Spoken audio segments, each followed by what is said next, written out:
Governor Pritzker is heading to New York on Monday to meet with bond ratings agencies to try and convince them Illinois' finances are pointing up. But before he makes his case on Wall Street, he's trying to make the case to voters that his biggest campaign pledge will be good for them.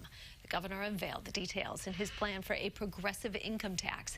He says when you count income and property taxes, his plan would give a combined tax cut to 97% of people in the state.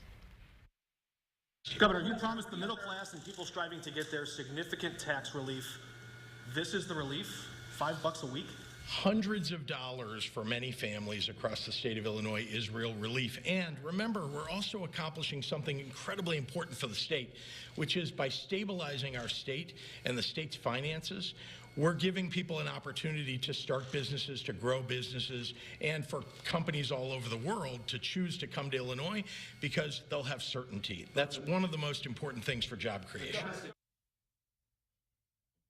Now, Pritzker said the only other alternatives to his plan are to raise the flat income tax on everyone by 20% or to make a drastic 15% cut to schools, public safety, transportation, and universities. Now, we've been waiting a long time to see these numbers, but what exactly do they mean for you?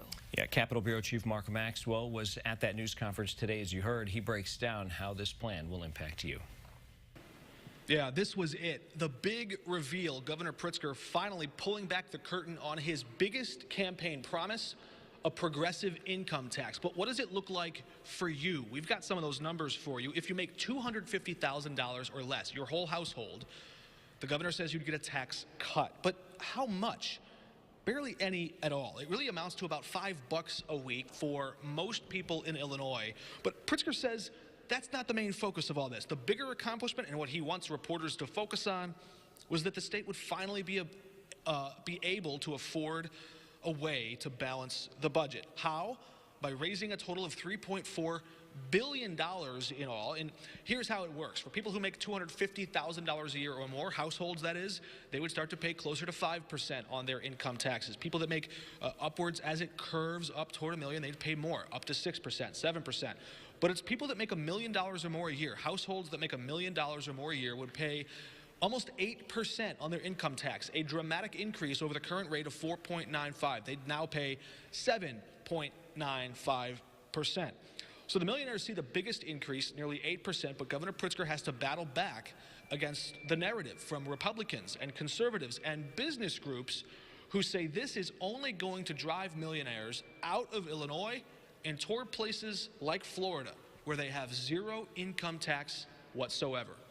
At the State House, Mark Maxwell, back to you. Now, it did not take long for those business groups to weigh in on this. The president of the Illinois Chamber of Commerce predicted the governor's plan will actually increase the exodus of the wealthiest taxpayers and business owners in Illinois. It's hard to say you're getting a free ride when you're paying the highest or the second highest property taxes anywhere in the nation.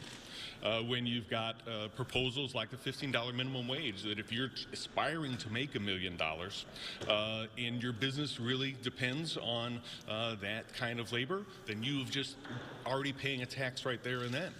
Now, he's calling on business owners not to run from the state, but to dig in and engage this issue with their lawmakers in hopes of negotiating a more business-friendly deal. 60% of Illinois voters would have to approve a new constitutional amendment on the ballot in 2020 before this could become law.